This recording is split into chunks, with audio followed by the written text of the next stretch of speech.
With me now is a senior fellow at the Independent Women's Voice, Ann Trentalone, and she's representing the right, and the Democratic strategist and former Clinton-Gore campaign staffer, Jeff Hewitt. Good to see you both. Hello. Jeff, it sounds like there may be some fatigue setting in. I think that this is a bit of hyperbole, to be honest with you. Both sides engaging in a little bit of over-the-top rhetoric in these dog days of the campaign. As it's dragged on, the press has lost sight of the issues and are now starting to focus on process, and I think that's where we're seeing these types of stories. To the voters, this is much ado Okay, about now wait nothing. a minute. The senior policy advisor for Barack Obama calls Hillary Clinton a monster, and we're not supposed to talk about it? Well, it's worth talking about, Okay. Shep, but the truth is it's much ado about nothing, and most of the voters are not tuned into this type of petty back and forth, and it's a little bit much ado about nothing. And I'm guessing the Republicans are loving it. Well, basically, I would say that the voters are tuned into this. This is better than Days of Our Lives as far as people looking at and following the campaign. All right, let's talk specifically about how smart it was for the Clintons to bring up Ken Starr here. I think basically... Well, obviously, when you bring up Ken Starr, you're invoking the specter of the ghost of Ken Starr and the Republican evils of the 1990s. So when the Clintons say that, it's a very effective technique to sort of deflect any more dialogue on that issue as far as land deals and taxes and the like. But doesn't that sort of open the door for the Obama camp to just start going after every issue that came up in the 90s? You could just have a cavalcade of them that'll last you all the way to November if you wanted. That's going to happen anyway. I think that'd just hurt them. That is going to happen anyway. Well, but I mean, but Ann, isn't this just that sort of that door wide open, like come on in? I was like, welcome to running for president. That's what's going to happen from here on out. If you're not going to get it now in the primaries, you're going to get it in the general election. Well, Jeff, I was just going to say, disagree. go ahead. We've already been through these issues all through the 90s. Obviously, when the voters reelected Bill Clinton, they said that we're tired of this kind of politics, and if the Republicans and/or Barack Obama engage in this sort of back-to-the-future Clinton bashing, they're going up the wrong creek with this deal, and that's not going to be a successful tactic. They can talk about it all they want, but the voters have spoken on this issue many times in the past, and it's not a winner politically. We shall see. Jeff and Ann, thank you both. John McCain and he can now bide his time and money and focus on November. But if the battle to choose the Democratic nominee goes all the way to August, will it help or hurt his campaign? Studio B's back in 2 minutes. Well, in sports, when you make the playoffs, you want your team to get some time and rest in between the series.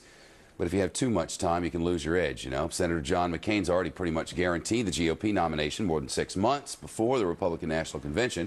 So will all this time on his hands work for him or against him? Especially if we have to wait until August to learn the Democratic nominee. Back with us, Ann is with us from the right, and Jeff's back with us from the left. Ann, what do you think? I mean, there are a couple of ways to think about this, and I guess it really could go either way. I think it's actually kind of an embarrassment of riches on the McCain side.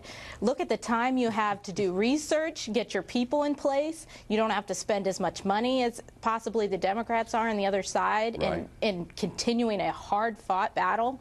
So I think it's strategically really a great thing to have on your side. Well, strategically speaking, what'd you think about what happened with the New York Times reporter? Listen to this. Everybody knows I had a violent conversation. Yeah. Everybody knows that I had a conversation. There's no living American in Washington that knows that. There's no one. And you know it too. So, no, you know it. You know it. So I don't even know why you asked. Well, I asked because No, you do know it. You do know it. I just read it in the Times in May of 04. I don't know what you read or heard of, and I don't know the circumstances. Maybe in May of 04 I hadn't had a conversation. I don't know, but it's well known that I had the conversation. It's absolutely well known by everyone. So do you have a question on another issue? Well, can I ask you when the conversation was?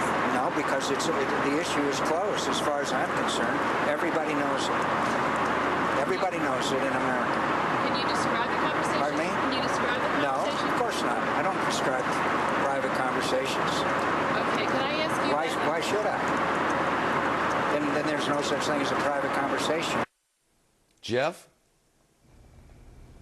Well, I got to tell you, Shep, I think Ann's completely missing the mark. You know, voters are tired of this sort of he said, she said, we have time to do research. I mean, what are you going to research on Hillary Clinton that already the voters don't know about? I mean, this is where the Republicans are totally missing the boat.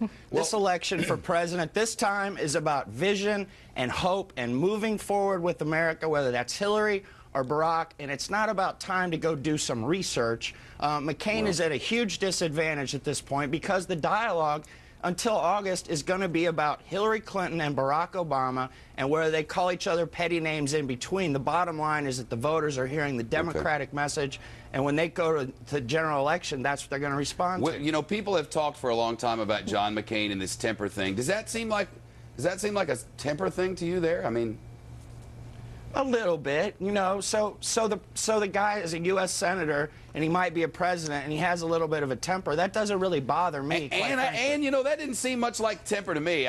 Maybe I just, as someone living in New York, maybe I just have a different thought about what temper is. But that didn't seem like so much temper to me.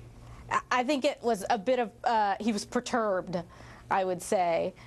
I mean, you're out there talking to people all the time. You're on a very tough schedule. Every once in a while, you're going to have, especially the press, put you up against a wall. And sometimes they keep pushing. It's like having a kid sometimes who wants to do something. Yeah, well, Ann makes a good point.